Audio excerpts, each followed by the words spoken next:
வணக்கம் நேயர்களே, சத்தியம் சாத்தியம் நிகழ்ச்சிக்கு வரவேற்கிறோம். திமுகவினுடைய பவள விழா மேடையில் தமிழ்நாட்டினுடைய முதலமைச்சர் திமுகவினுடைய தலைவர் பேசியிருக்கக்கூடிய பேச்சை ஒரு விவாத பொருளாக எடுத்திருக்கிறது இன்றைய மேடை. தமிழ்நாட்டில் இன்னும் 100 ஆண்டுகளுக்கு திமுகவினுடைய தேவை இருக்கிறது என்று முதலமைச்சர் பேசியிருக்கக்கூடிய பேச்சு குறித்தே பேசியிருக்கிறது இந்த அமர்வு. மாற்றத்திற்காக தமிழ்நாடு தயாராகி கொண்டிருக்கிறது, மக்கள் மாறிக்கொண்டிருக்கிறார்கள், திராவிட கட்சிகளுக்கு மாற்றை நோக்கி பயணித்துக் கொண்டிருக்கிறார்கள் என்று பாஜக உள்ளிட்ட கட்சிகள் பேசிக் கொண்டிருக்கக்கூடிய சூழலில், நாம் தமிழர் உள்ளிட்ட கட்சிகள் பேசிக் கொண்டிருக்கக்கூடிய சூழலில் இன்னும் 100 ஆண்டுகளுக்கு திமுகவினுடைய என்ன தேவை தமிழ்நாட்டிற்கு இருக்கிறது என்பது பற்றி பேச இருக்கிறது. 4 விருந்தினர்கள் பங்கேற்கிறார்கள்.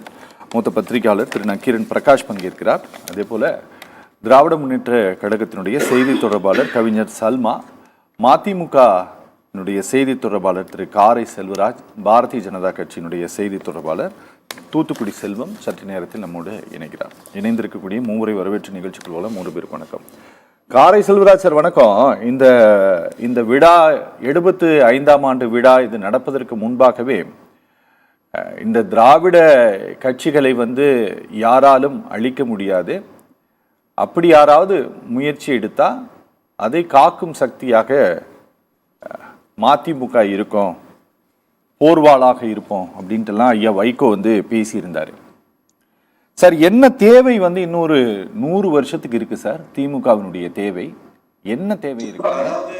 எங்கள் அன்பு தலைவர் வைகோ அவர்கள் ஒரு 3 செய்திகளை தொடர்ந்து பதிவு பண்ணியிருக்காங்க. சரி, திராவிட இயக்கங்கள் இணைந்து பயணிக்க வேண்டும் என்கிற நிலைப்பாடு வந்தது பாசிச பாரதிய ஜனதா கட்சிக்கு எதிராக ஒருங்கிணைந்த நிலைப்பாடு வேண்டும் என்பதற்காக தான் இணைந்தோம். நாங்கள் எந்த கூட்டணியில் இருந்தாலும் நாங்கள் முதுகில குத்த மாட்டோம். நேரடியாக குறைகள் இருந்தால் நேரடியாகவே குறைகளை சொல்லி அரசாங்கத்தின் கவனத்திற்கு கொண்டு வந்து அதை செயல்படுத்துவோமே தவிர கூட்டணி சிதைகிற அளவில் கூட்டணியில் பிரச்சனைகள் இருக்கிற எந்த செயலையும் மதிமுக செய்யாது என்பதில் மிக தெளிவாக இருக்கிறோம் என்று சொல்லியிருக்காங்க. நான் பேசுறது கேக்குது இல்ல? பிரமாதமா கேக்குது, சொல்லுங்க.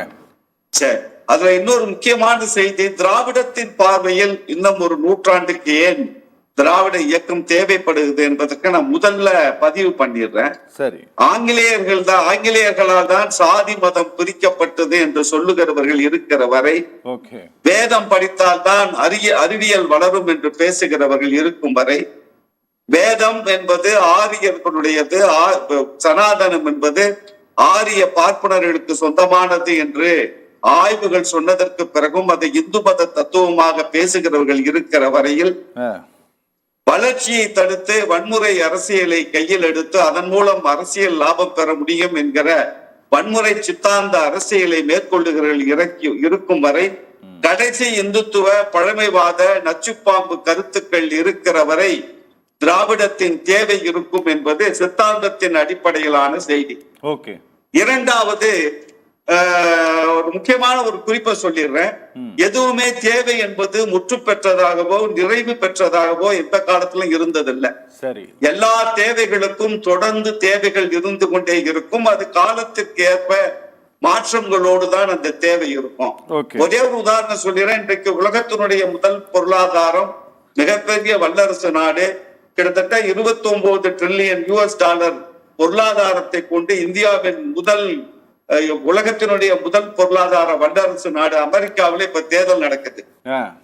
கமலா ஹாரிஸ் ட்ரம்புக்கு இடையில நடந்த அந்த கடைசி டிபேட் எல்லாரும் பார்த்திருப்பீங்க. மிகப்பெரிய வளர்ந்த நாடு, பெர் கேபிட்டா இன்கம்லையும் தனி மனித வருமானத்திலையும் முதல் நாடு, பொருளாதாரத்திலே முதல் நாடு. இதெல்லாம் கவனமா குறிப்பெடுத்துக்கணும். அங்கே பேசுகிற பொழுது இந்த 2 பேரும், ட்ரம்பும் கமலா ஹாரிஸும் எடுத்து வைக்கிற அந்த தேர்தல் வாக்குறுதிகள், நாங்கள் என்ன செய்வோம் என்பதில் முன்னிலை பெற்றிருப்பது டாக்ஸ் கட்டு. இரண்டாவது, வளர்ந்த அவ்வளவு பொருளாதார நாட்டிலே 4.2% அன்எம்ப்ளாய்மெண்ட் இருக்கிறது. வேலை வாய்ப்பை உருவாக்குவோம் என்பது தேர்தல் முழக்கம். போதைப் பொருள் பெருகிவிட்டது, குழந்தைகள் பாதிக்கப்படுகிறார்கள், அதை தடுத்து நிறுத்துவோம். அந்நிய மண்ணிலிருந்து வருகிற இன்ட்ரூடர்ஸை தடுத்து நிறுத்துவோம். பொருளாதாரத்தை வளர்ச்சி அடைந்த பொருளாதாரமாக, அனைவருக்குமான பொருளாதாரமாக நாங்கள் கொண்டு வருவோம் என்பதும் பணவீக்கத்தை கட்டுப்படுத்தும். இதெல்லாம் எங்கெங்க? நேபாளத்துல இல்ல, பங்களாதேஷ்ல இல்ல, பாகிஸ்தான்ல இல்ல. உலகத்தினுடைய முதல் பொருளாதாரமாக இருக்கிற அமெரிக்கா மண்ணில் நடக்கிற தேர்தலில் வந்த பரப்புரைகள். இவ்வளவு பெரிய வளர்ந்த நாட்டிற்கே இத்தனை ஆண்டுகளுக்கு பிறகும் கூட இது போன்றது ஒரு அடிப்படை தேவைகள் தேர்தலில் இருக்கிற பொழுது, நாட்டிலே நிலவுகிற பொழுது இந்தியாவிலே இதனுடைய தேவைகள் பெருகி இருக்கிறது. இதுல முக்கியமாக நான் 2 செய்திகளை நான் முதல் சுற்றுல பதிவு பண்ணணும்னு ஆசைப்படுறேன். இடஒதுக்கீடு என்பதும் சமத்துவம் என்பதும் பெண்ணுரிமை என்பதும் திராவிட இயக்கத்தினுடைய சித்தாந்தத்தினுடைய அடிப்படை. அந்த இடஒதுக்கீடு பேசப்பட்டதற்கு பிறகு எத்தனையோ ஆண்டுகளுக்கு பிறகு 1986க்கு பிறகுதான் இடஒதுக்கீட்டை நாம் பெற முடிந்தது என்று சொன்னால், அதை தடுத்து நிறுத்துவதற்கான எல்லா முயற்சிகளையும் ஒன்றிய அரசாங்கங்கள் கொண்டு வந்தது என்பதும், இன்றைக்கு எல்லா பப்ளிக் செக்டாரையும் பிரைவேட்டுக்கு வித்துட்டு அரசுகள் நடத்துகிற ஆலைகள் இல்லாமல் அரசாங்கம் மட்டுமே நடத்த வேண்டும், ஒரு மேனேஜர் தான் பண்ணணுமே தவிர தொழிற்சாலைகளை நடத்தக்கூடாது என்கிற நிலைக்கு இன்றைக்கு ஒன்றிய அரசாங்கம் தள்ளப்படுகிற பொழுது அரசு வேலை வாய்ப்புகளில் இடஒதுக்கீடு குறைகிறது, பிரைவேட் இண்டஸ்ட்ரீஸ்ல இடஒதுக்கீடு இல்லை என்கிற நிலை வருகிற பொழுது அதை தாண்டிய சிந்தனை திராவிட இயக்கங்களுக்கு இப்பொழுது வந்திருக்கிறது என்பதை நீங்க கவனமா பார்க்கணும். ஏதோ அரசுல வேலை வாய்ப்புகளை இடஒதுக்கீடு, கல்வியில் இடஒதுக்கீடு மட்டுமே செய்துகிட்டே காலம் பூரா நம்ம பேசிட்டு இருக்க முடியாது. அதற்கான வாய்ப்புகள் குறைகிற பொழுது அதை தாண்டி நம்ம என்ன பண்ண முடியும்னு சொல்றதுதான் நீங்க கடந்த முதலீட்டாளர் மாநாட்டில் நீங்க நல்லா கவனிச்சிருப்பீங்க. வளர்ந்த நாடுகள், வளரும் நாடுகளாக இருந்து வளர்ந்த நாடுகளாக உருவான நாடுகள் முதலில் கவனம் எடுத்துக்கொண்டது மேனுபேக்சரிங் செக்டார் தான். அதுதான் வேலை வாய்ப்பை உருவாக்கும். இன்றைக்கு இந்தியாவிலே MSME தான் 94% வேலை வாய்ப்பை உருவாக்குவதும், கார்பரேட் இண்டஸ்ட்ரி வெறும் 6% வேலை வாய்ப்புகளை உருவாக்குற புள்ளி விவரங்கள் நீங்கள் அறிஞ்சதுதான். அப்போ இந்த இடஒதுக்கீடு குறைகிறது, சமத்துவமற்ற பொருளாதார நிலைமை நிலவுகிறது. தமிழகத்துல பிரச்சனை இல்லை. 13 புள்ளிகளிலே எந்த அளவுக்கு பொருளாதாரத்தில் வளர்ந்திருக்கிறோமோ, தனிமனித வருமானத்தில் வளர்ந்திருக்கிறோமோ, வேலை வாய்ப்புகளில் உயர்ந்திருக்கிறோமோ, அந்த அளவிற்கு பார்த்தா அடிப்படை பொதுமக்களுடைய வளர்ச்சி குறியீடுகளில் இந்தியாவிலேயே முதன்மை மாநிலமாக இருக்கிறோம் என்கிற பெருமை நமக்கு இருந்தாலும், அடுத்த ஒரு நூற்றாண்டிற்கான தேவை என்ன என்பதுக்கு ஒரு செய்தி சொல்லிடுறேன். இன்றைக்கு கல்வி குறித்து, திறன் மேம்பாடு குறித்து இன்னைக்கு எல்லாம் பேசுறாங்க. சமீபத்துல ஆளுநர் பேசுனத நான் சொல்றதை நீங்க சிரிச்சிடாதீங்க, அது அப்படித்தான் அவரு பேசுவாரு. நான் 4 பேரை கூப்பிட்டு கேட்டேன், ஆர்டிபிஷியல் இன்டெலிஜென்ஸ் தெரியுமா, ரோபோட்டிக்ஸ் தெரியுமான்னு கேட்டேன். தெரியாதுன்னு சொல்லிட்டாங்கன்னு ஒரு ஜோக் அடிச்சுட்டு போனாரு. இப்பொழுது வந்திருக்கிற செய்தி, நம்முடைய ஆர்ட்ஸ் காலேஜிலையும் பொறியியல் கல்லூரிகளையும் பாடத்திட்டங்களை மாற்றி, கல்வியிலே பாடத்திட்டங்களை இருமொழி கல்வியின் அடிப்படையிலே இன்றைக்கு இவ்வளவு வளர்ச்சியை பெற்றிருந்தாலும் இந்த வளர்ச்சி இன்றைக்கு போதவில்லை, வேலை வாய்ப்பை உருவாக்கவில்லை. எதிர்காலத்திலே எது போன்ற தொழிற்சாலைகளை உருவாக்கினால் இந்த இடஒதுக்கீட்டை, சமத்துவத்தை நாம் இந்த மண்ணில் பெற முடியும் என்று திராவிட இயக்கங்கள் சிந்திக்க ஆரம்பித்திருக்கிறது. நான் ஒரே ஒரு செய்தியை சொல்லி முதல் சுற்றை நிறைவு செய்யறேன். இன்றைக்கு 2050ஆம் ஆண்டுக்குள் இன்றைக்கு கல்வியில் பொறுத்த வரைக்கும் என்ன தேவை என்று நீங்கள் பேச வந்திருக்காங்கன்னு கேட்டீங்கன்னா, ஆர்டிபிஷியல் இன்டெலிஜென்ஸ். ஆர்டிபிஷியல் இன்டெலிஜென்ஸ்ல பாத்தீங்கன்னா Tata science, artificial intelligence Tata science, artificial intelligence machine learning engineering, இந்த படிப்புகளுக்கு 2050 வரை மிகப்பெரிய வேலை வாய்ப்பு இருக்கும் என்பதும், robotic engineering, quantum computing analyst and fintech specialist, இது போன்றது ஒரு துறைகளுக்கு தான் இனி எதிர்காலத்தில் வேலை வாய்ப்புகள் அதிகமாக இருக்கிறது என்று புள்ளி விவரங்கள் வருகிற பொழுது, அதை தாண்டிய திறன் மேம்பாட்டு பயிற்சியையும் கல்வியில் மாற்றத்தையும் கொண்டு வர வேண்டிய கடமை என்பது எல்லா காலத்திற்கும் தேவையானது. இதில் இடஒதுக்கீடு என்பதும் திராவிட இயக்கத்தினுடைய அடிப்படை சித்தாந்தங்கள் என்பதும் திசை மாறுகிற பொழுது, அதற்கான வாய்ப்புகள் அந்த அரசாங்கங்களால் கொடுக்க முடியாத சூழ்நிலை வருகிற பொழுது, மாற்றுத்திறனாளிகளுக்கான வேலை வாய்ப்பு, பெண்களுக்கான வேலை வாய்ப்பு, இளைஞர்களுக்கான திறன் மேம்பாட்டு பயிற்சி என்று திராவிட இயக்கத்தினுடைய அனைவருக்குமான வளர்ச்சியை நாம் எட்டி பிடிப்பதற்கு திராவிட இயக்கங்கள் இன்னும் கடுமையாக உழைக்க வேண்டும் என்பதுதான் இந்த திராவிட முன்னேற்ற கழகத்தினுடைய 75வது ஆண்டு பவள விழாவில் இன்னும் ஒரு 25 ஆண்டுகளுக்கு, ஒரு நூற்றாண்டிற்கு திராவிடம் ஆட்சியில் இருக்கும் என்று தமிழக முதல்வர் சொல்லி இருப்பதும், அதற்கு துணையாக இருந்து பயணிக்கிற மறுமலர்ச்சி திராவிட முன்னேற்ற கழகத்தின் தேவையும் இன்னும் ஒரு நூற்றாண்டிற்கு இந்த மண்ணிற்கு இருக்கிறது என்கிற என் முதல் கட்ட பார்வையை பதிவு செய்கிறேன். Okay sir. Okay, Salma madam வணக்கம்ங்க. சல்மா மேடம், உயர்கல்வியில நாம உலகத்திலேயே முதன்மையான இடத்தில் தமிழ்நாடு இருக்கிறது. நீங்க அதிக வருவாய் ஈட்டி தரக்கூடிய 5 மாநிலங்கள்ல முக்கியமான இடத்தில் தமிழ்நாடு இருக்குது. நீங்க நித்தி ஆயோக்கு பட்டியலிட்டு இருக்கக்கூடிய ஒரு 16 பட்டியல்ல அதுல கிட்டத்தட்ட ரினியூவபிள் எனர்ஜி அப்படின்னா அது இந்தியாவிலேயே 100% பூர்த்தி அடைந்து விட்ட ஒரு மாநிலமாக தமிழ்நாடு இருக்கு. முதலமைச்சர் சொன்னது போல இந்தியாவே திரும்பி பார்க்கக்கூடிய ஒரு மாநிலமாக தமிழ்நாடு இருக்குது. அப்படி இருக்கக்கூடிய சூழல்ல தான் நீங்க இன்னும் எங்களோட தேவை இன்னும் 100 வருஷத்துக்கு இருக்கு அப்படின்னு சொல்றீங்க. அதுக்கு அவர் சில ஒரு காரணங்களை எல்லாம் சொன்னாரு. இந்த சனாதனம்னு சொன்னாரு, ஆங்கிலேயர் தான் ஜாதி ரீதியாக பிரித்தார் அப்படிங்கிறதை நம்பக்கூடிய மக்களை உருவாக்கிட்டு இருக்கிறாங்க, அதை எதிர்த்து போராடுவதற்குங்கிறாரு. அமெரிக்காவினுடைய தேர்தல் பிரச்சார மேடைகளில் பேசப்பட்டது எல்லாம் உதாரணம் காட்டுறாரு. ஆனா நடந்து முடிந்த நாடாளுமன்ற தேர்தலுடைய புள்ளி விவரங்கள் எல்லாம் அந்த மாதிரி சொல்லலை. இங்க ஒரு சேஞ்ச், சத்தம் இல்லாமல் ஒரு மாற்றம் நிகழ்ந்து கொண்டிருக்குது அப்படிங்கிறத அடையாளம் காட்டியிருக்கு. இன ரீதியாகவும் மத ரீதியாகவும் ஒரு பக்கம் ஜனங்க ஒன்று சேர்ந்துட்டு இருக்கிறாங்க. அவங்க அப்படியாக இருக்கக்கூடிய கட்சிகளுக்கு வாக்களிக்கிறாங்கிறத இந்த எலெக்ஷனுடைய ரிசல்ட் நமக்கு காட்டியிருக்கு. அவங்க வேணா தோத்து வேணா போயிருந்திருக்கலாம், ஆனா அந்த அளவு காட்டியிருக்கு. இங்க திமுகவிற்கு கொள்கை இருக்கிறது, ஆனா ஜனங்க கிட்ட இங்க சிந்தனை மாற்றம் தான் தேவைப்படுகிறது. ஆனா நீங்க 100 வருஷத்துக்கு இருந்தீங்க, இவ்வளவு நாள் செய்யாத அந்த சிந்தனை மாற்றத்தை இன்னும் 100 வருஷம் இருந்தா செஞ்சிருமா திமுக? இப்போ நமக்கு இருக்கக்கூடிய பெரிய பிரச்சனை என்ன இருக்கு அப்படின்னா, மாநில சுயாட்சிங்கிற ஒரு விஷயத்துக்காக இன்னைக்கும் போராட வேண்டிய ஒரு கட்டாயத்துல நம்ம இருக்கோம். சரி, நீங்க மொழியை திணிக்கக்கூடிய அல்லது அவர்களுடைய கலாச்சாரத்தை திணிக்கக்கூடிய அல்லது நுழைவுத் தேர்வு அதை கொண்டு நம்ம தலையில கட்டுறது, நம்முடைய நிதியை தர மறுப்பது, இப்படி பல்வேறு வகையில நம்ம எவ்வளவுதான் கட்டமைப்புகள்ல மருத்துவ கட்டமைப்பா இருக்கட்டும், கல்வி கட்டமைப்பா இருக்கட்டும், நம்ம வறுமையை ஒழிச்சதா இருக்கட்டும், எவ்வளவோ விஷயங்கள் இங்க பாசிட்டிவாக நடந்து இந்த சிறப்பான ஆட்சி நடந்துகிட்டு இருக்கும் பொழுது இந்த இயக்கத்தினுடைய தேவை என்னவா மாறி இருக்கு அப்படின்னா, ஒன்றிய அரசு எந்த மாதிரியான பிரஷரை நம்ம மேல கொடுக்குது, நம்முடைய நிதியை நமக்கு தர மறுக்குது. மாநில சுயாட்சிக்கு எதிராக இன்னைக்கு கூட ஒரே நாடு ஒரே தேர்தல் இன்னைக்கு ஏற்றுக்கொள்ளப்பட்ட ஒண்ணா மாறி இருக்கு பாராளுமன்றத்துல. அப்போ ஒரு மாநில சுயாட்சியையும் மக்களாட்சி கூட்டாட்சிக்கு எதிரான ஒரு விஷயத்தை இன்னைக்கு ஒன்றிய அரசு தொடர்ந்து பல வகையில நமக்கு அழுத்தம் தருது, நமக்கு நெருக்கடியை தருது, நம்ம இயங்க விடாமல் செஞ்சுக்கிட்டு இருக்கோம்.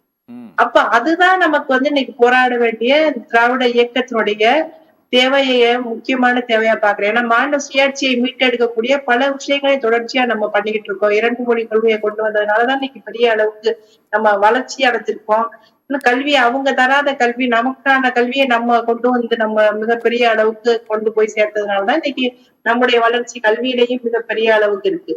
எல்லாத்தையும் தாண்டி நமக்கு இந்த நம்முடைய நிதியை தர மறுக்கக்கூடிய, நம்முடைய உரிமைகளை மறுக்கக்கூடிய ஒரு விஷயம் இப்ப நடக்கிறப்பதான் இந்த போராட்டம் நம்ம ஒன்றிய அரசாங்கத்தோட தொடர்ச்சியாக போராட வேண்டிய ஒரு நிர்பந்தம் இருக்கு. அதுக்கு திராவிட இயக்கம் தொடர்ச்சியாக அதனுடைய தேவை இருக்கு அப்படின்னா, தனக்கு மட்டும் இல்ல மற்ற மாநிலங்களுக்கு சேர்த்து குரல் எழுப்பக்கூடிய ஒரு இடத்துலயும் இந்த திராவிட இயக்கம் இருக்கு.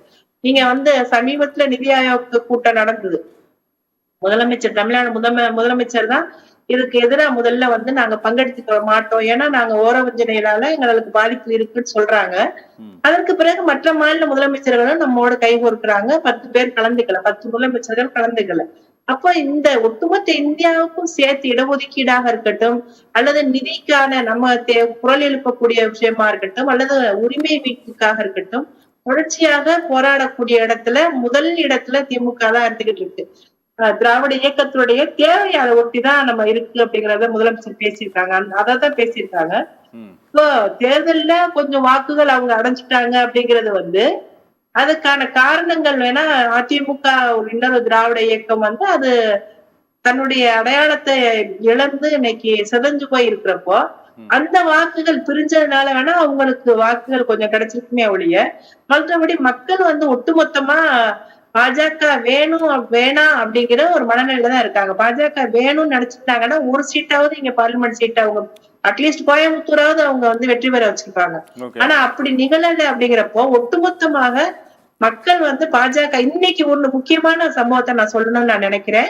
இன்னைக்கு உயர்நீதிமன்றம் அந்த மைக்கேல்பட்டியில இருந்த குழந்தை லாவண்யா வந்து மதமாற்றத்திற்காக அவங்க வந்து அந்த பொண்ணு இறக்கல, மனமாற்ற நிர்பந்தம் இல்ல அந்த ஸ்கூல்ல, ஒரு குடும்ப பிரச்சனைனால அந்த பெண் தற்கொலை செஞ்சுக்கிட்டாங்கன்னு சொல்லி உயர்நீதிமன்றம் அதை இன்னைக்கு சிபிஐ கொடுத்த தகவலின் அடிப்படையில, அறிக்கையின் அடிப்படையில இன்னைக்கு உயர்நீதிமன்றம் மதுரையில சொல்லியிருக்கு. அப்போ இந்த சந்தர்ப்பத்துல அண்ணாமலை வந்து எப்படி வந்து பிஹேவ் பண்ணாரு, ஏவிபிபி எல்லாம் எப்படி அந்த குழந்தைய வந்து மனமாற்றத்தினால்தான் அந்த குழந்தை தற்கொலை பண்ணிக்கிற பார்த்து சொல்லி எப்படி வந்து அறிக்கை விட்டாங்க, அண்ணாமலை அறிக்கை விட்டாரு, இதெல்லாம் நம்ம பார்த்தோம். அப்ப மக்கள் பார்த்துக்கிட்டு இருக்காங்க. ஒரு மாநிலம் வளர்ச்சி அடைந்த மாநிலத்துல தங்களுடைய வாக்குகளுக்காக எந்த அளவு கலவரத்தை உருவாக்கும் நோக்கத்தோட ஒரு மாநிலத்துடைய பாஜகவுடைய தலைவர் வந்து செயல்பட்டாரு, அது எந்த அளவுக்கு வந்து மோசமான ஒரு விஷயங்கிறத மக்கள் பாத்துட்டு இருக்காங்க. அப்போ பாஜகவை அவர்கள் ஏற்றுக்கொள்வதற்கான காரணங்கள் இங்க அறவே இல்லை. ஒட்டுமொத்தமாக அவர்கள் வந்து நுழைஞ்சாங்கன்னா அந்த மாநிலத்துடைய வீழ்ச்சி ஆரம்பமாகுங்கிறது மக்கள் புரிஞ்சு வச்சிருப்பாங்க. அதை நம்ம வந்து ஒரு சில வாக்குகள் அதிகரிச்சதுங்கிறத பெருசா எடுத்துக்க வேண்டாம். ஓகே ஓகே ஓகே இந்த பவள விழாவினுடைய மேடையில் முதலமைச்சர் பேசியதும் அதுக்கு முன்பாக பேசியவர்கள் குறிப்பிட்டு பேசிய சில விஷயங்களும் உதயநிதி தொடர்பாக அவர்கள் புகழாரம் சூட்டியதும் முதலமைச்சர் வந்து வெள்ளி விழாவின் போது திமுக ஆட்சியில் இருந்தது, பொன் விழாவின் போது திமுக ஆட்சியில் இருந்தது, இப்போ பவள விழாவின் போதும் ஆட்சியில் இருக்கிறது, வைர விழாவின் போதும் 100ஆண்டு விழாவின் போதும் ஆட்சியில் இருக்கும் அப்படின்ட்டு சொன்னது. இதெல்லாம் நாங்கள் இருக்க போகிறோம், யாரோ ஒருத்தர் இதுக்கு லீடராக இருக்க போகிறாரு அப்படிங்கிற மாதிரி சில ஏதாவது செய்திகளை இந்த பார்ட்டிக்கு சொல்லியிருக்கா, இந்த கட்சியினுடைய தொண்டர்களுக்கு சொல்லியிருக்காங்க? இல்லை, அவர் சொன்னது வந்து ரொம்ப ஸ்பான்டேனியஸ் ஸ்பீச். அது ஒரு 20 நிமிஷத்தில் அவர் சொன்னதுடைய சரம்சத்திலேருந்து நம்ம புரிஞ்சிக்க வேண்டியது என்னன்னா, இந்த திமுக என்கிற இயக்கம் வந்து 100 மார்க் வாங்கலை, இன்னும் 80% தான் மார்க் வாங்கியிருக்கோம். ஏன்னா அது வந்து பல சந்தர்ப்பங்களில் திமுக என்கிற இயக்கம் வந்து அதிகாரத்தில் இல்லை, அதுக்கு ப்ராக்சியாக இருந்த அதிமுக தான் அதுக்கான அதிகாரங்களில் இருந்திருக்கு. இப்போ குறிப்பாக நீங்கள் பார்த்தீங்கன்னா கடந்த 10 வருடம் ஆட்சியில் வந்து திமுக இல்லை, ஆனால் நிறைய விஷயங்களில் வந்து செட்பேக்ஸ் வந்து வந்துச்சு. முதல்ல திமுக வந்து மாநில பட்டியலில் இருந்த கல்வி வந்து மத்திய பட்டியலுக்கு மாநில பட்டியலுக்கும் இடையே ஊசலாடி கொண்டிருந்த பொழுது எடுத்த ஒரு நிலை என்பது ஒன்று. உதாரணத்துக்கு நீட்டு கூட நம்ம சொல்லலாம், நீட்டில் திமுகவுடைய நிலை. ஸோ இந்த மாதிரி ஒரு விஷயம். மாநில சுயாட்சியில் வந்து திமுக வந்து தன்னுடைய தோற்ற காலத்திலிருந்தே தனிநாடு கேட்டது, தனி தமிழ்நாடு கேட்ட திமுக. இன்றைக்கி வந்து உங்களுக்கு கல்வியே நான் தரமாட்டேன், உங்களுக்கு நான் காசே தரமாட்டேன், உங்களுடைய திட்டங்களுக்கு வந்து காசே நான் போட மாட்டேன் அப்படின்னு மத்திய அரசு மிரட்டுது. அப்போது இந்த கேப்பில் மாநிலத்தோட உரிமை வந்து மிக மோசமாக பாதிக்கப்பட்டிருக்கு. அந்த மாநில சுயாட்சின்ற கோரிக்கையை இன்னைக்கு வந்து ஒரு ஒற்றுமை ஏற்படுது. முதல்வர் நிதி ஆயோக்கு போக மாட்டாரு, மற்றவங்களும் போக மாட்டாங்க. ஒரு எதிர்ப்பு உணர்வு என்பது பெரிய அளவுக்கு வருது. இடஒதுக்கீட்டின் தந்தை வந்து திராவிட இயக்கம் தான், கம்யூனிஸ்ட் இயக்கம் கூட கிடையாது. அவங்க கூட சிடபிள்யூஎஸை வந்து இன்றைக்கி வரைக்கும் ஆதரிச்சுக்கிட்டு இருக்காங்க. ஆனால் இடஒதுக்கீட்டின் தந்தை வந்து திராவிட இயக்கம், நீதி கட்சி எல்லாம். அந்த இடஒதுக்கீட்டு ஃபார்முலா அடிப்படையில் மக்கள் தொகை கணக்கெடுப்பு, சாதிவாரி மக்கள் தொகை கணக்கெடுப்பு, அந்த விஷயங்களில் இன்றைக்கி வரைக்கும் ஒரு பெரிய ஒரு கிளாரிட்டி இல்லை. அதே மாதிரி சனாதன எதிர்ப்பை வந்து திமுக முன்வைக்குது, ராஜஸ்தானில் இருக்கக்கூடிய காங்கிரஸ் கட்சி அதை நிராகரிக்குது. அவங்க வந்து கமல்நாத் நிராகரிக்கிறாரு. கமல்நாத் வந்து அங்கே வந்து எதிர்கட்சிகள் கூட்டத்தையே கூட்டல, அந்த அளவுக்கான ஒரு கடுமையான எதிர்ப்பை வந்து அவர் கொடுக்குறாரு. ஸோ இடஒதுக்கீட்லேயும் இப்போ தான் ஒரு மெச்சூரிட்டிக்கு நம்ம போகிறோம். இந்த கல்வி விஷயம் கல்வி விஷயத்தில் மத்திய அரசு பண்ணக்கூடிய ரோல்லையும் நம்ம இப்போ தான் போகிறோம். அதாவது எந்த அளவுக்கு திராவிட இயக்கம் இருந்ததுன்னா, தனிநாடுன்ற கோரிக்கையை வந்து முன்வைச்சு அதுக்கப்புறம் வந்து அண்ணா போன்றவர்கள் வந்து தனிநாடு கோரிக்கையை நிராகரிச்சுட்டு அதுக்கப்புறம் ஃபைட் பண்ணக்கூடிய வேண்டாம் அப்படின்னு சொல்லி ஃபைட் பண்ணக்கூடிய நிலவரத்தில் இருந்த திராவிட இயக்கம் சில விஷயங்களை செய்ய தவறியதால், செய்ய வாய்ப்பில்லாததால் அதில் ஒரு நாங்கள் செய்யறதுக்கு இன்னும் 100 வருஷம் இருக்கணும் அப்படிங்கிற அப்படியா? அப்படி இல்லை, அதில் ஒரு கேப் உருவாக்கி இருக்கு. இது வந்து ஒரு தொடர் போராட்டம். அதுக்கு 100 வருஷம் இருக்கணுன்றது அவர் சொல்லலை. ஸோ திராவிட இயக்கத்தோட நிறைவேறாத கோரிக்கைகள், நிறைவேறாத மிஷன்ஸ் இன்னும் இருக்குது. இந்த நாட்டில் கம்யூனிஸ்ட் இயக்கம் இருந்திருக்கு, இந்த நாட்டில் காங்கிரஸ் இருந்திருக்கு, இந்த நாட்டில் திராவிட இயக்கம் இருந்திருக்கு. இதில் வந்து மோஸ்ட்லி சக்ஸஸ்ஃபுல் வந்து ஒரு 2 பேரை சொல்லலாம். ஒன்று வந்து அம்பேத்கர்.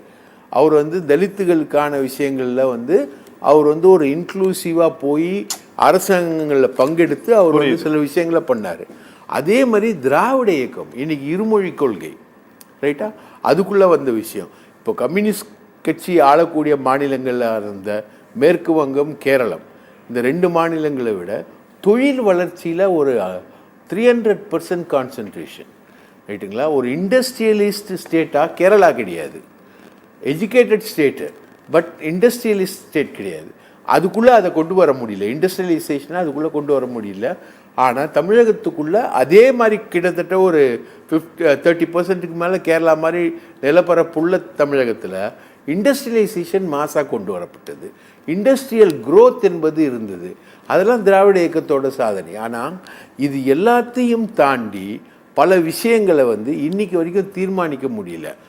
குறிப்பாக சனாதனம், சாதி விஷயங்களில் இருக்கக்கூடிய விஷயங்கள், இடஒதுக்கீடு, அது திராவிட இயக்கத்தோட சாதனை. 69% ரிசர்வேஷனை வந்து ஷெட்யூல் 9க்குள்ளே திராவிட இயக்கத்தால் கொண்டு போக முடிஞ்சுது. ஆனால் அந்த ஷெட்யூல் 9க்குள்ளே வச்சு அந்த 69% வந்து இன்னைக்கு வரைக்கும் பாதுகாக்க முடியுமா தொடர்ந்து அப்படின்ற ஒரு கேள்வி வந்து எழுந்திருக்கு. 10% இடபிள்யூஎஸை வந்து திராவிட இயக்கம் உட்பட யாராலையுமே தடுக்க முடியல. தமிழகத்தில் அதை நாங்கள் அமுல்படுத்த முடியாது அப்படின்றது வந்து நம்மளுடைய நிலையா இருக்கு. பட் 10% இடபிள்யூஎஸ் வந்து வரணும், அப்படி அது வந்து ஒரு நிலவில் வரணுன்றது இடஒதுக்கீடு கொள்கைக்கு முற்றிலும் மாறானது, நேர் எதிரானது. அதை வந்து தடுக்க முடியல. இருமொழி கொள்கைகள்லையும் இன்னைக்கு வரைக்கும் மத்திய அரசு வந்து அதில் ப்ரெஷர் பண்ணி பெரிய அளவுக்கு பண்ணிக்கிட்டு இருக்கு. மாநில சுயாட்சி, நதிநீர் பிரச்சனைகள், இது மாதிரி ஏகப்பட்ட பிரச்சனைகள் இருக்குது. அப்போது இந்த திராவிட இயக்கம் எதற்காக உருவாக்கப்பட்டதோ அந்த பிரின்சிபிள்ஸை வந்து ஒரு அகில இந்திய அளவில் கொண்டு போனோம் அப்படின்றது வந்து அதற்கான விஷயம் என்பது இப்போது திமுகவுடைய எக்ஸிஸ்டன்ஸ் வந்து ஒரு ஆல் இண்டியா நேச்சருக்கு கொண்டு போகுது. 0/40 அப்படின்ற திமுகவுடைய வெற்றி இருக்கு இல்லைங்களா, அதோட வெற்றி வந்து ஒரு அகில இந்திய அளவில் ஒரு செய்தியை சொல்லுது. அதுக்கான விஷயங்களுக்கு வராங்க, எல்லாரும் அதுக்காக ஈல்டாகிறாங்க. ஸோ அதை வந்து ஃபுல்ஃபில் பண்ணோன்றது தான் ஸ்டாலினுடைய பேச்சு. ஓகே, தூத்துக்குடி செல்வம் சார் வணக்கம். அண்ணா வணக்கம். நான் பேசுறது கேக்குதா உங்களுக்கு? ரொம்ப அருமையா கேக்குது. ஆமா, 3 பேரும் பேசுனதை நீங்க கேட்டிருப்பீங்கன்னு நினைக்கிறேன். காரை செல்வராஜ் சார், சல்மா மேடம், அப்புறம் பிரகாஷ், 3 பேரும். தமிழ்நாட்டில் ஜனங்களோட மைண்ட் செட் மாறிட்டு வருது. வேற ஒரு பார்ட்டியோ அல்லது ஒரு நபரோ, ஒரு குடும்பத்தை சாராதவர்கள் ஒரு மாநில முதலமைச்சராக வரணும் அப்படிங்கிற ஒரு எண்ணம் உருவாகிட்டு இருக்கு. அப்படிங்கிறதை உணராமல், இல்லை உணர்ந்தும் அதை வந்து வெளிப்படுத்திக்காம, இன்னும் அடுத்த 25 வருஷத்துக்கு நாம தான் இருப்போம் அப்படின்ட்டு பேசிக்கொண்டு இருப்பது தொண்டர்களை உற்சாகப்படுத்த அப்படி பேசியிருக்காங்களா, இல்ல உண்மையை தான் பேசியிருக்காங்களா? சத்தியம் தொலைக்காட்சி நிறுவனத்திற்கு எக்கோ அடிக்கணும் சொல்லிருப்பேன். அது நிர்வாகத்திற்கு, நெறியாளர் அண்ணன் அரவிந்தாட்சருக்கு, என்னுடைய சக பங்கேற்பாளர்களுக்கு, தொழில்நுட்ப கலைஞர்களுக்கு வணக்கம். அதாவதுன்னு 1949 நீங்க இப்ப திமுகவினுடைய பவள விழா நடந்திருக்கு. திராவிட இயக்கம்ங்கிறது நீங்க அடுத்த கட்டமா வச்சுக்கிடுவோம். திமுகவினுடைய பவள விழா நடந்திருக்கு. 1949 செப்டம்பர் 15 இருந்து நீங்க தொடங்கி பாத்தீங்கன்னா 75 ஆண்டுகள் முடிஞ்சிருக்கு. இந்த 75 ஆண்டுகளில் தமிழ்நாட்டில் திமுக 24 ஆண்டுகள் ஆட்சி அதிகாரத்தில் இருந்திருக்கு. சரி. அது போக 25 ஆண்டுகள் என்பது 75 ஆண்டில் ஒரு 1/4 நூற்றாண்டு காலம், ஒரு 3/4 நூற்றாண்டு காலம். 75 ஆண்டு சொன்னா ஒரு 24 ஆண்டுகள், 1/4 நூற்றாண்டு காலம் ஆட்சி அதிகாரத்துல இருந்துகிட்டு இப்ப இருந்திருக்கு, இன்றைய தொடர்ற காலம் வரை. சரி, இந்த 24 ஆண்டுகளில் 19 ஆண்டுகள் மத்திய அரசிலும் பங்கெடுத்திருக்காங்க, ஆட்சி அதிகாரத்திலையும் பங்கெடுத்திருக்காங்க. அதுல முக்கியமா விஷயம் என்ன கேட்டீங்கன்னா, இவங்க சனாதானம், கல்வி, இடஒதுக்கீடு, அண்ணன் தாமோதரன் பிரகாஷ் அவர்கள் இன்னைக்கு ரொம்ப நடுநிலையோடு ஒரு சில விஷயங்களை சொன்னாங்க. ஏன்னா இவங்க மத்தியில் இன்னைக்கு அவங்க திமுக பல்வேறு நிலைகளில் சறுக்கி இருக்கிறது என்பதை அவர்கள் ஒரு பத்திரிகையாளருடைய பார்வையில நடுநிலையோடு அவர்கள் பகிர்ந்து கொண்டார்கள் என்று நான் கருதுகிறேன். அதனால திமுக 19 ஆண்டு காலம் ஆட்சி அதிகாரத்துல இருந்தது. சரி, அதை விட முக்கியம் என்னன்னு கேட்டீங்கன்னா, மத்திய அரசாங்கத்துல இவங்க மாநில சுயாட்சியை பேசுகிற பொழுது, மாநில சுயாட்சியை பேசியது, அது கல்வியை பேசியது, கல்வி மத்திய பட்டியலில் இருந்து மாநில பட்டியலுக்கு, மாநில பட்டியலில் இருந்து மத்திய பட்டியலுக்கு சென்றது. தமிழ்நாட்டினுடைய வாழ்வாதார உரிமைகள் எல்லாம் மத்திய அரசாங்கத்திடம் முழுமையாக ஒப்படைக்கப்பட்டதெல்லாம் அதிகபட்சம் திராவிட முன்னேற்ற கழக ஆட்சியில தான். அதுல குறிப்பா 69% இடஒதுக்கீடு அண்ணன் சொன்னாங்க. 69% இடஒதுக்கீடு அம்மையார் ஜெயலலிதா அம்மா அவர்கள் அவர்கள் எடுத்துக்கொண்ட முயற்சி, அதை 9th ஷெட்யூல்ல சேர்த்து சட்டமாக்குறாங்க. அதனாலதான் இன்னைக்கு வரைக்கும், அது எதிர்காலத்துல எப்படிங்கிறது தெரியல, ஆனா இன்னைக்கு வரைக்கும் அந்த 9th ஷெட்யூல்ல இருக்கு 69% இடஒதுக்கீடுன்னு சொன்னா அது அம்மையார் ஜெயலலிதா அவர்களுக்கு தான் அந்த புகழும் பெருமையும் சேர முடியும். சரி, இப்போ 19 ஆண்டு காலம் திமுகவை சார்ந்த, அதிலும் பெரும்பகுதியான நாட்கள் மரியாதைக்குரிய அண்ணன் முரசொலி மாறன் அவர்களும் DR பாலு அவர்களும் முக்கியமான தலைவர்கள் மத்திய அரசாங்கத்துல பங்கெடுக்கும் பொழுது, இவர்கள் தமிழ்நாட்டிற்கான காவிரி பிரச்சனையா இருக்கட்டும், முல்லை பெரியாறு பிரச்சனையா இருக்கட்டும், இந்த மாதிரி முக்கியமான ஜீவாதார பிரச்சனைகளை எதையாவது தீர்த்திருக்காங்களான்னு கேட்டா கிடையாது. இன்னும் சொல்ல போனா சர்ச்சைகளுக்குரிய வழக்குகளில் சிக்கி இருக்கிறார்களே தவிர, சொந்த நலன்களை பாதுகாத்திருக்கிறார்களே தவிர, இவர்கள் தமிழ்நாட்டினுடைய வாழ்வாதார உரிமைக்கு இவங்க போராடல.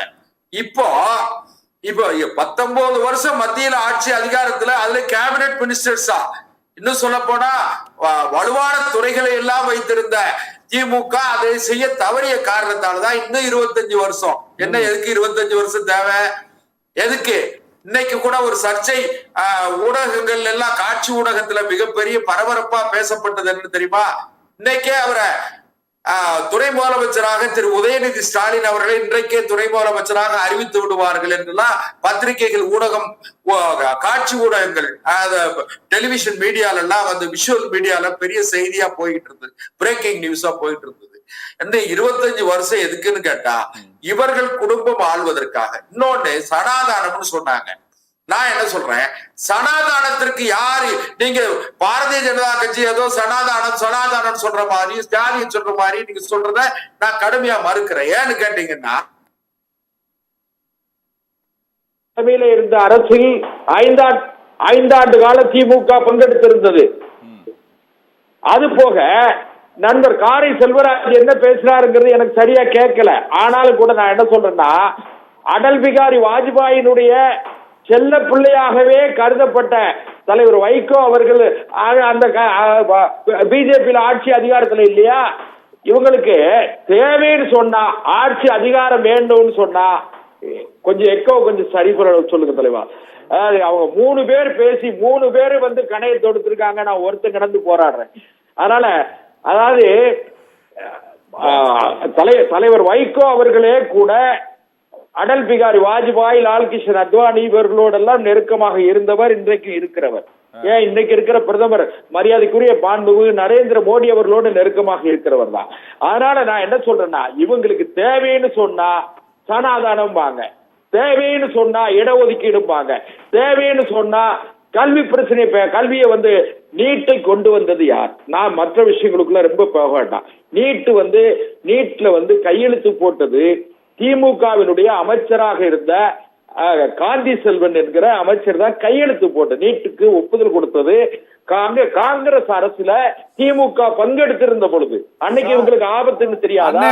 அண்ணே, நீங்க காந்தி செல்வன் இணையமைச்சராக இருந்தவர். இணையமைச்சர் கையெழுத்து போட்டா உடனே ஆயிடுமா? ஏன் வெளியே வந்துட வேண்டியதான? இது என்ன சார், கேபினெட்ல இருந்து வெளியே வந்துட வேண்டியதான? திமுக கேபினெட் இல்ல. ரெண்டாவது அது கோர்ட்டோட ஆர்டர் படி அந்த இது திரும்ப வந்தது. நீங்க அந்த காரணம் எல்லாம் சொல்ல. ஜெயலலிதா மேடம் இருந்தவரையும் வரல, கலைஞர் இருந்தவரையும் அந்த தேர்வு இங்க நடக்கல. அதாவது நீதிமன்றத்தில் வழக்கு தான் நடந்துட்டு இருந்தது. இல்ல மாநிலங்கள் விரும்பினா நடத்திக்கலாங்கிற அளவில் தான் அந்த நீட் தேர்வு சம்பந்தமான விவகாரத்தின் நிலைப்பாடு இருந்ததே தவிர. ஒரே ஒரு விஷயம் என்ன கேட்டீங்கன்னா, இவர்களுக்கு தேவையான பொழுதெல்லாம் மாநில சுயாட்சி பேசுவாங்க. இவங்களுக்கு தேவையில்லை, அதாவது மத்திய ஆட்சி அதிகாரத்துல மத்தியில பங்கெடுக்கும் போதெல்லாம் இவங்களுக்கு மாநில சுயாட்சி ஞாபகம் வராது, தமிழ்நாட்டுடைய வாழ்வாதார உரிமைகளும் ஞாபகம் வராது. காவிரி பிரச்சனையில வழக்கை வாபஸ் வாங்கியது யாரு? காவிரி பிரச்சனையில வழக்கை நீங்க நடுநிலையோட பேசுங்க. காவிரி பிரச்சனையில வழக்கை தமிழ்நாடு அரசு போட்ட வழக்கை, எம்ஜிஆர் அவர்கள் போட்ட வழக்கை வாபஸ் வாங்கியது யாரு? இதெல்லாம் நம்ம மறந்துட்டு பேசணும்னு சொன்னா நியாயம் கிடையாது. அதனால திமுக என்ன நீங்க ஒரு தொடக்கத்திலே சொன்ன மாதிரி மக்கள் ஒரு மனமாற்றத்திற்கு தயாராகி இருக்கிறார்கள் என்று சொன்னால் அதுக்கு காரணம் என்னன்னு கேட்டா, இந்த அரசுகள் திமுக, அதிமுக அரசுமே கூட 30 வருஷம் தமிழ்நாட்டு ஆட்சி நடத்திருக்காங்க. 30 வருஷம் ஆட்சி நடத்தியும் கூட தமிழ்நாட்டுல என்ன பண்ணிருக்காங்க? தமிழ்நாட்டுக்கு வாழ்வாதாரத்திற்கு எதுவும் பண்ணல. நான் இன்னும் கூட சொல்றேன், பெருந்தலைவர் காமராஜர் அவர்கள் கல்வி திட்டத்தை தொடங்கினார், அதை இவர்கள் வியாபாரமாக்கினார்கள். பெருந்தலைவர் காமராஜர் அவர்கள் நீர்நிலைகளை உண்டாக்கினார், அதாவது டேம், வாட்டர் டேம் எல்லாமே உருவாக்கினது பெருந்தலைவர் காமராஜர். பெருந்தலைவர் காமராஜர் என்கிற ஒரு அற்புதமான மனிதர், அதாவது படிக்காத மேதை, கல்வி கண் திறந்தவர், தமிழ்நாட்டுடைய மக்களின் ஒட்டுமொத்த மக்களுடைய வளர்ச்சிக்கு காரணமாக இருந்த பெருந்தலைவர் காமராஜர் அவர்கள் தொடங்கி வைத்ததை கூட இவர்களால பாதுகாக்க முடியல. இன்னைக்கும் இன்னும் ஒரு வாரம் 10 நாள்ல மழை வந்துடும், தென்மேற்கு பருவமழை இப்போ வந்துடும். இப்ப வரும்போது இப்போதான் அவசரமா குளங்களை எல்லாம் பாத்தீங்கன்னா லாரிகளை வச்சு மண் அள்ளிக்கிட்டு இருக்காங்க கிராமத்துல. என்ன சார் இது? எங்கே பார்த்தாலும் குளறுபடிகள். அதனுடைய விளைவு என்னன்னு கேட்டா, மக்கள் ஆட்சி மாற்றம் வேண்டும், தலைமை மாற்றம் வேண்டும், ஒரு முறையான அணுகுமுறை உள்ள ஒரு ஆட்சி வேண்டும், மக்களை பற்றி சிந்திக்கிற ஒரு ஆட்சி வேண்டும் என்று மக்கள் எதிர்பார்க்காங்க. இவங்க நான் ஒரு செய்தியோட முடிச்சிடுறேன். திமுக யாரோட கூட்டணி வைக்கல, அதிமுக யாரோட கூட்டணி வைக்கல. இவங்க போட்டு பெரிய சனாதானம், அந்த தானம் இந்த தானம் சொல்றாங்களே, ஒரு தானமும் கிடையாது, ஃபுல்லாவே சுயதானம் தான். அதனால இவர்களுக்கு இந்த 25 வருஷம் இல்ல, 25 நாட்கள் கொடுப்பதில் கூட நியாயம் இல்லை. சரி, நாம பேசலாம், ஒரு சின்ன பிரேக் அப்புறமே பேசலாம். நேரிலே ஒரு சிறிய இடைவேளைக்கு பின் சத்தியம் சாத்தியமே தொடரும்.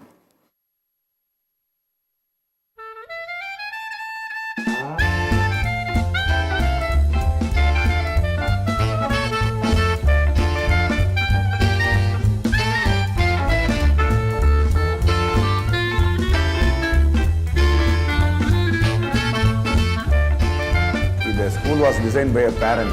Olive Tree Global School CBSE. Admissions open.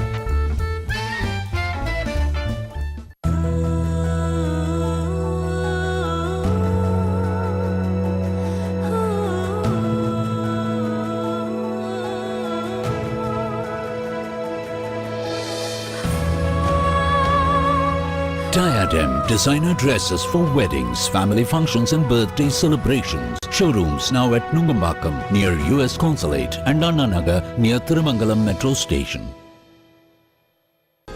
What's the solution for the world-class education that gives life to your children? 50% of the human intelligence develop between 0 to 5 years. At Olive Tree International School, we provide world-class amenities with a minimum fee, world-class education, AC classrooms. Olive Tree International School. Contact 75500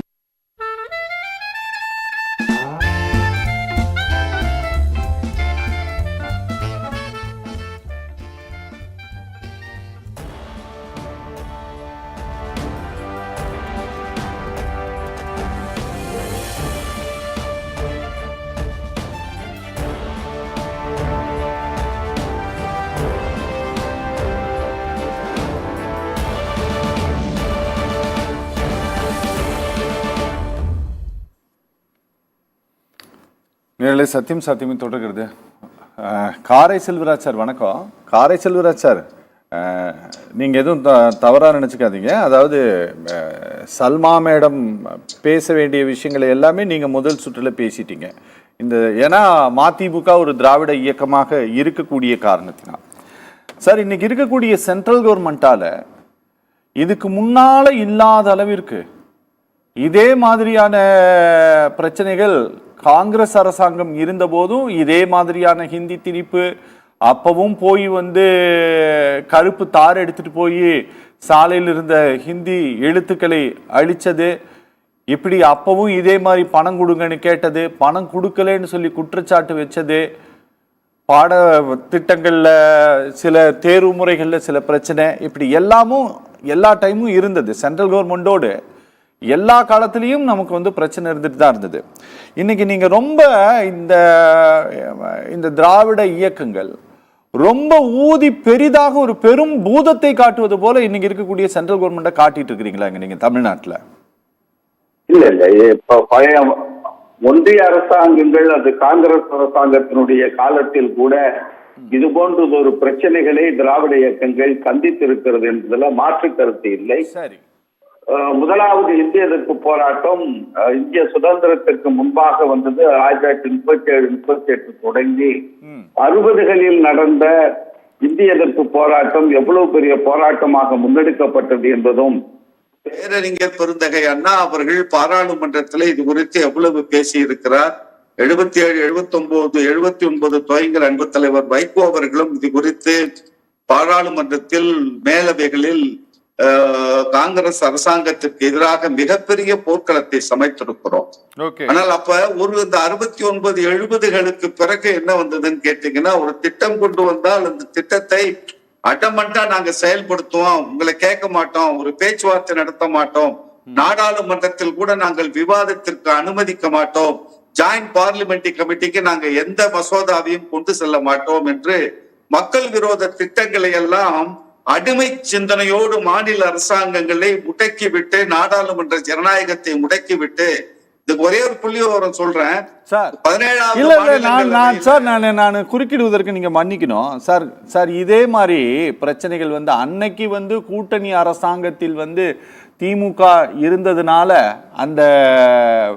அது பெரிய எதிர்ப்பாக ஒன்றும் உங்களுக்கு தெரியல. நீங்க இதே ரயில் டிக்கெட்டினுடைய கட்டணத்தை உயர்த்திய காரணத்தினால் தன்னுடைய அமைச்சரையே திரும்ப பெற செய்தார் மம்தா பானர்ஜி. உங்களுக்கு நினைவு இருக்கும்னு நினைக்கிறேன். ஆமா, அந்த மாதிரி எல்லாம் சொல்றாங்க. அது வெறும் 1 ரூபாய் ஏத்துறாங்க சார். வெறும் ஒரே 1 ரூபாய் கட்டணம் உயர்த்தப்பட்டதுன்னு. இந்த 1 ரூபாய் கட்டணம் உயர்த்தப்பட்டதுக்காக அமைச்சரை திரும்ப பெற்றார். அப்படியெல்லாம் இங்க ஒன்றும் நடக்கல சார். இல்ல, அது நீங்க சொல்லுவது சரியான செய்தி தான். ஒவ்வொரு மாநிலத்தினுடைய போராட்டமும் ஒவ்வொரு மாநிலத்தினுடைய அந்தந்த காலங்களில் ஏற்படுகிற தேவைகளும் தான் ஒரு செய்தியை நிலைநிறுத்த முடியும் என்பதை நான் மறுத்தர முடியாது. வெஸ்ட் பெங்காலுக்கு உள்ள தேவை என்னவென்று பார்ப்பதும், தமிழகத்தினுடைய தேவை என்ன, அந்த நேரத்தில் தமிழகத்தினுடைய தேவை என்ன என்பதும் ஒவ்வொரு மாநிலத்திற்கும் வேறுபட்ட ஒன்றுதான் என்பதை மாற்றிவிட முடியாது. ஏற்கனவே சொன்ன மாதிரி மாநில சுயாட்சி என்பதும் கல்வி உரிமைகளை விட்டுக் கொடுத்ததும் கச்சத்தீவை இழந்தது போன்ற 3-4 முக்கியமான காரணிகள் இன்றைக்கு அதை ரொம்ப கடுமையாக சிந்திக்க வேண்டிய சூழ்நிலையில், ஒருவேளை அதற்கு நம்ம அன்றைக்கே அதை முனைப்பு காட்டியிருக்கிறோம் என்கிற அந்த குற்றச்சாட்டுகளை முழுவதுமாக நாங்க எல்லாமே சரியா சொன்னோம், எந்த குறையும் இல்லை அப்படி இருக்கிற நிலையில் இருந்து சிந்திப்பவன் எப்பவுமே அடுத்த கட்ட வளர்ச்சிக்கு போக மாட்டான். நாங்க தவறு சில நேரங்களில் செய்திருக்கலாம், அரசியல் பிழைகள் நடந்திருக்கும். அந்த பிழைகளை திருத்தி கொண்டு மக்களின் தேவைகளுக்காக நம்ம சிந்தனையை மாற்றுவது என்பது இயல்பாக எல்லா அரசியல் கட்சிகளிலும் எல்லா அரசாங்கங்களிலும் நடப்பது என்பதை நீங்க மறுத்து விட முடியாது. அவரு வாஜ்பாய் காலத்தை பத்தி புதுக்கோட்டை செல்வம் அவர்கள் சொன்னதுதான் எனக்கு வேடிக்கையாக இருந்தது. வாஜ்பாய் அவர்கள் காலத்தில் தான் காமராசருக்கு அரங்கம் அமைத்து தந்தார் அண்ணன் வைகோ அவர்கள். காமராசர் காலத்திலே தான் ஈழத்திலே இருக்கிற விடுதலை புலிகளுக்கு எவ்வளவு உதவிகளை ஒன்றிய அரசாங்கம் செய்தது என்பதை எல்லாவற்றையும் புள்ளி விவரத்தோடு விவரித்து விட முடியாத அளவிற்கான உதவிகளை வாஜ்பாய் அரசாங்கம் செய்ததும், NLC-உடைய பொதுத்துறை நிறுவனத்தை தனியாருக்கு தாரை வார்க்க இருந்ததை வாஜ்பாய் அவர்களை அறிவிக்க வைத்து NLC பொதுத்துறை நிறுவனமாகவே தொடர வைப்பதற்கு அன்பு தலைவர் வைகோ அவருடைய போராட்ட களங்கள் என்பதும் ஏட்டில் எழுதப்பட்டவருடைய மனதில் அவர் அழிக்கப்பட்டிருக்கலாம், இல்லை ஒருவேளை அவர்கள் மறந்திருக்கலாம். வாஜ்பாயோட அரசாங்கத்தையும் இப்பொழுது இருக்கிற நரேந்திர மோடி அவருடைய நோக்கத்தையும் அரசாங்கத்தையும் ஒன்றுபடுத்தி பேசுவது, அதுவும் பாஜக தான் இதுவும் பாஜக தான் என்று பேசுவது என்பது அரசியல் அறியாமையின் வெளிப்பாடுதான். அதே மிதவாத பாரதிய இந்துத்துவ கொள்கைகளை முன்னெடுத்தவர் வாஜ்பாய் அவர்கள். மிக தீவிரமான வன்முறை சித்தாந்த அரசியலை முன்னெடுத்திருப்பவர்கள் இவங்க. என்னன்னா, தமிழகத்தில் இருக்கிற பாஜகவினர் தமிழகத்தினுடைய உரிமைகள் குறித்தோ தமிழகத்தினுடைய தேவைகள் குறித்தோ என்றைக்காவது ஒரு நாள் பொதுக்கூட்டத்தை போட்டு ஒன்றிய அரசாங்கத்துக்கு எதிராக பேசியிருக்காங்களா? 37,000 கோடி ரூபாய் உயிரை உடைமைகளை இழந்து தவித்த பொழுது பணமே கொடுக்கலையே, 267 கோடி தான் கொடுத்தாங்க நீங்க கேட்கிற பொழுது வாய் மூடி மௌனமாக நவ துவாரங்களையும் அடக்கி கொண்டிருந்தவர்கள் பாஜகவினர். ஏதோ தமிழகத்தினுடைய வளர்ச்சிக்கு நீங்க என்ன பண்ணீங்க? தமிழகத்தினுடைய அடிப்படை ஜீவாதார பிரச்சனைக்கு என்ன பண்ணீங்க? GST குறைச்சாங்க. தமிழக பாஜக கேள்வி கேட்டிருக்கிறதா? இப்ப மதிமுக சமீபத்துல கண்டன ஆர்ப்பாட்டங்களை நடத்தினோம் பாஜகவுக்கு எதிராக. பாஜக செய்ததா? தமிழகத்தினுடைய மக்கள் நலனுக்கு என்ன? நான் ஒண்ணு கேக்குறேங்க, கீழடி ஆய்வு இரண்டாவது கட்ட ஆய்வில் அது 2200 ஆண்டுகளுக்கு முந்தைய நாகரிகம், அங்கே இந்துத்துவம் இல்லை, கோவில்கள் இல்லை என்று அமர்நாத் ராமகிருஷ்ணன் கொடுத்ததுக்கு பிறகு 4வது அகழ்வாய்வுக்கு சீனிவாசன் ஒருத்தர் யார் அமிச்சது? இதே பாரதிய ஜனதா கட்சி. தமிழகத்தின் நலனில் அக்கறை என்று பேசுபவர்கள் இந்த அரங்கத்தில் இருந்தால் வெட்கப்பட வேண்டும். குறுக்காக செய்ததை வேறு திசைகள் தோண்டிட்டு இனிமேல் ஒண்ணும் கிடைக்காது, கீழடி ஆய்வு தேவையில்லை என்று கீழனுடைய தமிழர் வரலாற்றை மூடி மறைக்க பார்த்தவர்களுக்கு என்றைக்காவது இவர்கள் எதிர்ப்பு குரல் கொடுத்திருக்கிறார்களா? கொற்கை அகழாய்வு நிறுத்தப்பட்டிருக்கிறது குரல் கொடுத்திருக்கீங்களா? ஆதிச்சநல்லூர் அகழாய்வு நிறுத்தி கொடுத்திருக்கீங்களா? சிந்துவெளி நாகரிகம் தமிழர் நாகரிகம் 303 குறியீடுகள் ஒன்றி ஒன்றிணைந்து போயிருக்கிறது.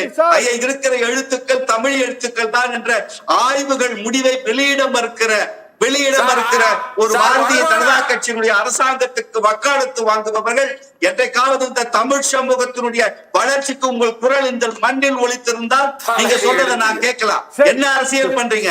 நிர்மலா சீதாராமன் செமிகண்டக்டர் குறித்து அந்த இளைஞர் மாறன் பேசின இளைஞர் அறிவு வேண்டாம், அறிவாற்றல் வேண்டாம், சிந்தனை ஒன்று செமிகண்டக்டர் பத்தி கேள்வி கேட்டார், செமிகண்டக்டர் பத்தி மாறன் கேள்வி கேட்டார். நிர்மலா சீதாராமன் நிதியமைச்சருடைய பதில் என்ன பதில் சொன்னாங்க? என்ன குறிப்பிட்டு டெல்லிக்கு வா, என்ன டெல்லிக்கு வா, செமிகண்டக்டர் பத்தி சொல்ல மாட்டீங்களா? அசிங்கப்பட்டு நிக்கிறீங்க, தமிழக அரசியல் களத்தில் கேவலப்பட்டு நிக்கிறீங்க. கொஞ்சம் அமைதியா இருங்க. மேடம் வணக்கம். மேடம், இந்த மேடையில முதலமைச்சர் பேசும்போது முதலமைச்சர் வெள்ளி விழாவில் போது நம்ம ஆட்சியில் இருந்தோம், பொன் விழா போது ஆட்சியில் இருந்தோம், இப்போ பல விழாவில் இருக்கிறோம், 100ஆண்டு விழா நடக்கும்போது நம்ம இருப்போம் இப்படின்ட்டு சொன்னதெல்லாம் ஓகே. ஆனால் மொத்த தமிழ்நாட்டுக்குமே இன்னும் 25 வருஷத்துக்கு நாங்கள் தேவை, இன்னும் 100 வருஷத்துக்கு தேவை அப்படின்னா இந்த 10 வருஷத்துல இந்த அரசாங்கம் பண்றதை மட்டுமே மையமா வச்சு நீங்க வந்து இன்னும் 100 வருஷத்துக்கு பிஜேபி தான் இருக்க போகுது, அதனால அவங்களை எதிர்த்து ஃபைட் பண்றதுக்கு இன்னும் நான் பண்ணும் 100 வருஷத்துக்கு இருக்கணும் நீங்க முடிவு பண்ணிட்டீங்களா? இல்ல எப்படி நீங்க இந்த டிசிஷனுக்கு வந்தீங்க? இல்ல போற போக்குல பேசிட்டாரா? அது எனக்கு புரியல. பொதுவா ஒன்றிய அரசாங்கங்கள் எப்பவுமே நம்ம ஒரு வகையில வந்து அழுத்தம் கொடுத்துட்டு வந்திருக்கு தொடர்ச்சியா. இப்போ இல்ல, எப்பவுமே அது நடந்திருக்கு. கச்சத்தீவு பத்தி அவர் சொன்னார் இல்லையா, அப்பவும் தமிழக முதலமைச்சர் கலைஞருடைய எதிர்ப்பை மீறிதான் ஒன்றிய அரசு இந்திரா காந்தி அவர்கள் வந்து அதை சாலை வார்த்து கொடுத்தது நம்ம வரலாறு.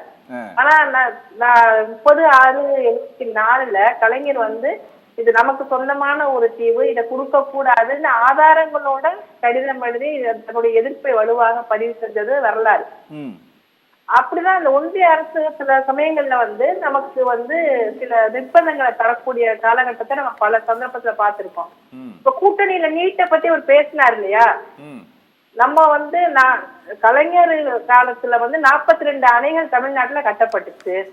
நீட்டு வந்து நாங்க வந்து காங்கிரஸோட ஆட்சியில இருந்தப்போ சமச்சீர் கல்வியை நாங்க கொண்டு வர்றோம். அப்பதான் நீட்டை வந்து அவங்க அறிமுகம் பண்றப்போ நம்ம வந்து என்ன சொல்றோம்னா, மாநிலங்கள் விரும்பினா மட்டும்தான் எங்களுக்கு தேவையில்லைன்னு சொல்றோம். அதை அவங்க ஏத்துக்கிட்டாங்க. அதை நமக்கு வந்து நிர்பந்தம் பண்ணவே இல்லை.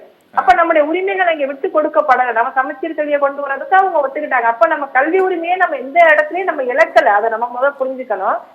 இப்போ ஒன்றிய அரசாங்கத்துல இருந்து நம்ம பல சந்தர்ப்பங்கள்ல கெஞ்சி கேட்க வேண்டியிருக்கு, போராடி கேட்க வேண்டியிருக்கு. நம்முடைய உரிமைகளையும் நம்முடைய எந்த ஆட்சி இருக்குது அப்படிங்கறத பத்தி இல்ல, முன்னாடியும் நமக்கு இணக்கமான ஆட்சி இருந்தப்போ நம்ம அந்த நீட்டையோ நீட் வேண்டான்னு சொல்றதையோ அல்லது சமச்சீர் கல்வியோ நம்ம விருப்பத்துக்கு கேட்டு பெற வேண்டியிருக்கு. இப்போ ஒன்றிய அரசுகள் எந்த சந்தர்ப்பத்துல நமக்கு எதிராக என்ன பண்ணுவாங்கன்னு தெரியாது இல்லையா. பாதுகாக்கா தான் இருக்கும் அப்படிங்கிற மாதிரி கனவெல்லாம் இங்க யாரும் வச்சுக்க முடியாது. அரசாங்கங்கள் எப்பவுமே தங்கள்கிட்ட அதிகாரத்தை குறித்து வச்சுக்கிறது ஒன்றிய அரசாங்கம். நம்ம எப்பவுமே போராடிதான் எல்லா உரிமைகளையும் கேட்டு வாங்கியிருக்கோம். கூட்டணியாக இருக்கும்போது சில விஷயங்களை நம்ம கேட்டு பெற வேண்டியது அல்லது நாங்க எங்களுக்கு வேணாம் அப்படின்னு சொல்லி மறுக்கிறதுக்கான வாய்ப்புகளை எப்பொழுதுமே திமுக உருவாக்கி எடுத்திருக்கு. அப்ப நம்ம விட்டு கொடுத்ததா ஒரே ஒரு விஷயத்தை அவரை சொல்லுங்க. இப்ப காவிரி நீர் பிரச்சனை இருக்கு இல்லையா, அது 2 மாநிலங்களுக்கு இடையேயான சிக்கல் தானே தவிர ஒன்றிய அரசினுடைய பிரச்சனை ஒன்றிய அரசுனால அதை முடிச்சு வைக்க முடியாதுன்னு சொல்லி அண்ணா சொல்றாரு. அப்ப ஒவ்வொரு பிரச்சனைக்கும் ஒவ்வொரு விதமான டைமென்ஷன் இருக்கு. அதை நம்ம முதல்ல புரிஞ்சுக்கணும். எங்களை பொறுத்த அளவுக்கு இன்றைக்கு மாநில உரிமைகளை ஒட்டுமொத்தமாக பறித்து விடக்கூடாது அப்படிங்கறதுக்கான போராட்டத்தை தொடர்ச்சியாக நடத்தி நம்ம பல இடங்கள்ல வென்று இருக்கிறோம். எந்த இடத்துலயும் கூட்டணியில ஆட்சியில இருந்தப்போ சரி இல்லாதப்போ சரி மாநில உரிமைகளை எந்த இடத்துலயும் மேடம் நான் உங்களுக்கு ஒரு விஷயத்தை நான் ஞாபகப்படுத்த விரும்புறேன். அதாவது இந்த காவிரி மேலாண்மை ஆணையம் இல்ல வாரியம் அமைக்கணும்னு சொல்லிட்டு உச்சநீதிமன்றம் உத்தரவு பிறப்பித்த பிறகு அதை வந்து அரசிதழில் கூட வெளியிடல. அப்போ வந்து நீங்க கூட்டணி கவர்மெண்ட்ல தான் இருந்தீங்க. கிட்டத்தட்ட 6 வருஷம் 7 வருஷம் கழிச்சு 2011 வந்து கவர்மெண்ட் ஃபார்ம் ஆன பிறகு ஏடிஎம்கேனுடைய கவர்மெண்ட் ஃபார்ம் ஆன பிறகு அவங்க சட்ட போராட்டம் நிகழ்த்தி தான் அதை அரசிதழில் வெளியிட வைத்தார்கள். நீங்க ஆட்சியில இருந்த நீங்க ஆட்சியில இருந்த போது அது வெளியாகல. ஆனா அந்த ஆணையம் அமைக்கிறதுக்கு யார் காரணமா இருந்தாங்க மேடம்? அது கிடையாது, சுப்ரீம் கோர்ட்டோட ஆர்டர் மேடம். அது சுப்ரீம் கோர்ட்டோட ஆர்டர். வெறும் ஸ்கீம்ங்கிற ஒரே ஒரு வார்த்தைக்கு விளக்கம் கேட்டு கிட்டத்தட்ட 6 மாத காலம் இந்திய அரசாங்கம் வந்து உச்ச நீதிமன்றத்தில் வழக்கு நடத்தினது. அது உங்களால எல்லாம் நடக்கலன்னு, அது உங்களால நடக்கல. சட்ட போராட்டத்தின் மூலமாக நடந்தது மேடம். மொத்த கிரெடிட் எல்லாம் நீங்க எடுத்துக்காதீங்கன்னு. அப்படி இல்ல, அவர் குரல் கொடுத்துட்டே இருந்தார். எந்த அதெல்லாம் இது வந்து 2 மாநில மக்களுடைய பிரச்சனையா அது இருக்கிறப்போ இல்ல மேடம் இல்ல நீங்க தவறா புரிஞ்சுக்கிறீங்க மேடம். இல்ல நீங்க உண்மையை தயவு செஞ்சு ஒத்துக்குங்க. நீங்க ஒரு கெசட்ல வந்து சுப்ரீம் கோர்ட்டினுடைய உத்தரவு மேடம் ஒரு கெசட்ல வெளியிடல மேடம். கெசட்ல வெளியிடல. ஆமாவா இல்லையா? நான் ஏதோ பொய் சொன்னேன்னா சொல்லுங்க. ஆமா நீங்க பொய் சொல்றீங்கன்னு சொல்லுங்க. கெசட்ல வந்ததுக்கு பிறகு அந்த பிரச்சனை தீர்க்கப்பட முடியாத ஒன்னாதான் இருக்கு. காரணம் வந்து அந்த மாநில மக்களுடைய உணர்வுகளுக்கு ஏற்றது மாதிரி அந்த அரசு அங்க இருக்கக்கூடியவர்கள் ஆட்சியாளர்கள் நடந்துக்கிறப்பதான் இந்த பிரச்சனையே அண்ணா சொன்னது போல அது மாநில மக்களுடைய சிக்கலாதான் பார்க்க வேண்டியதே இருக்கு. அப்படியே முல்லைப்பெரியாறு பிரச்சனையே அப்படிதான். அது வந்து நீங்க வந்து உடனடியாக ஒன்றிய அரசு தலையிட்டு ஜஸ்டிஸ் ஆனந்தன் தலைமையில கமிட்டி போட்டு ஒரு 4 பேர் வந்து பார்வையிட்டு போனாங்க. மேடம், அணை பாதுகாப்பா தான் இருக்குது, ஒன்னும் பிரச்சனை இல்லை அப்படின்னு சொன்னது வந்து அதுவும் சுப்ரீம் கோர்ட்டோட ஆர்டர். ஆமா ஆமா அதுதான் அது இருக்கு. அதுதான் 2 மாநிலங்கள் மக்களுடைய பிரச்சனையா இருக்கு. அந்த மக்கள் ஆட்சியாளர்கள் மக்கள் சார்ந்த பிரச்சனையா மாறுது.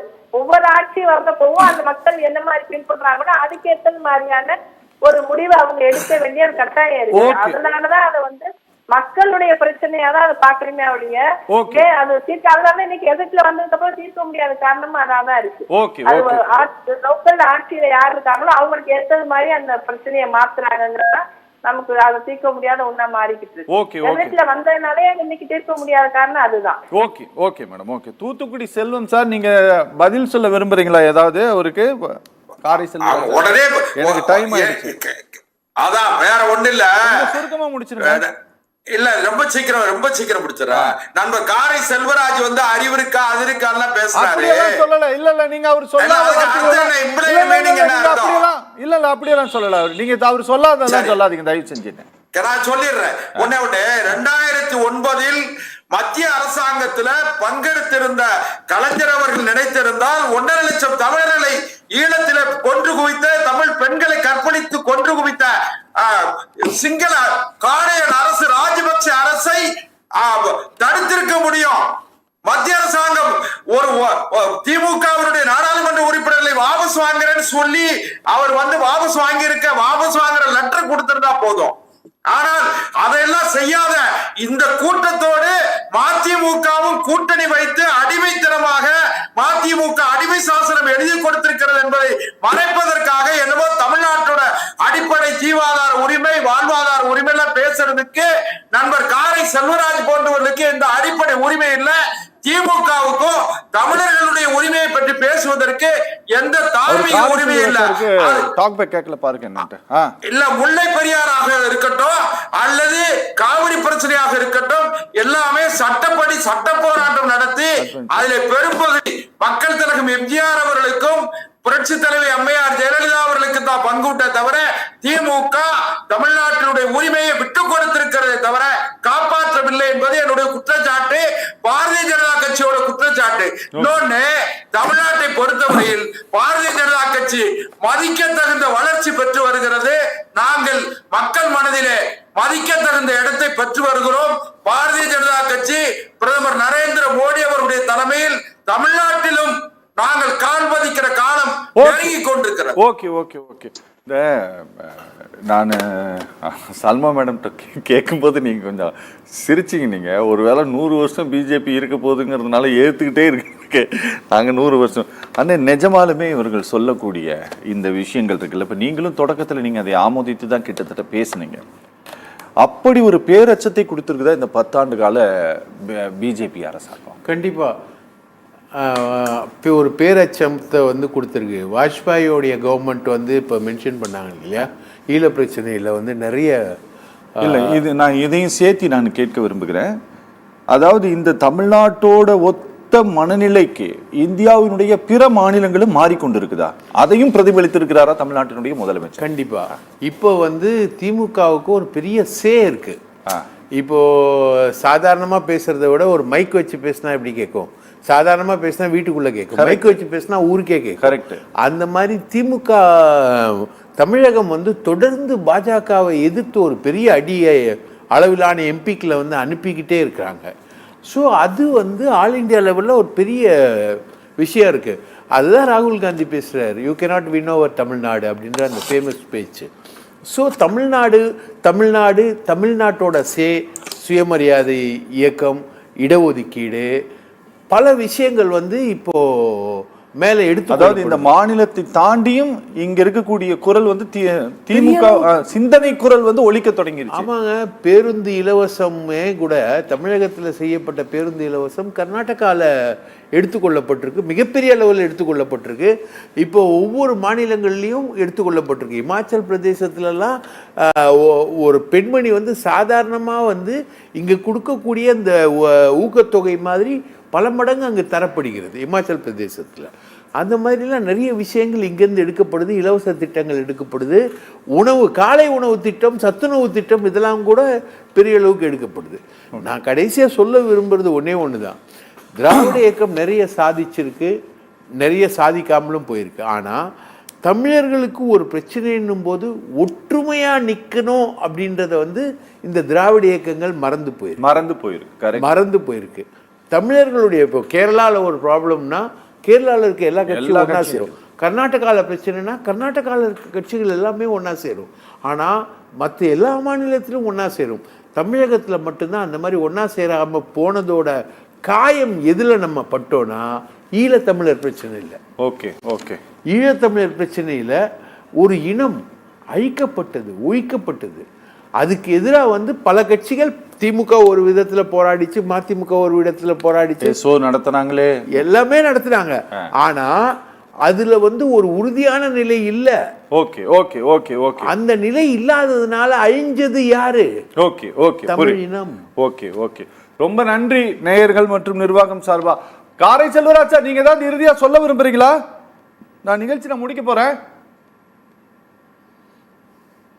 நன்றி சார். ரொம்ப நன்றி சார். நேயர்கள் மற்றும் நிர்வாகம் சார்பா நிகழ்ச்சியில் பங்கேற்று பேசிய 4 பேருக்குமே ரொம்ப நன்றி. நிகழ்ச்சி நிறைவு பெறுகிறது. மீண்டும் மற்றொரு நிகழ்ச்சியில் சந்திக்கலாம். நன்றி, வணக்கம்.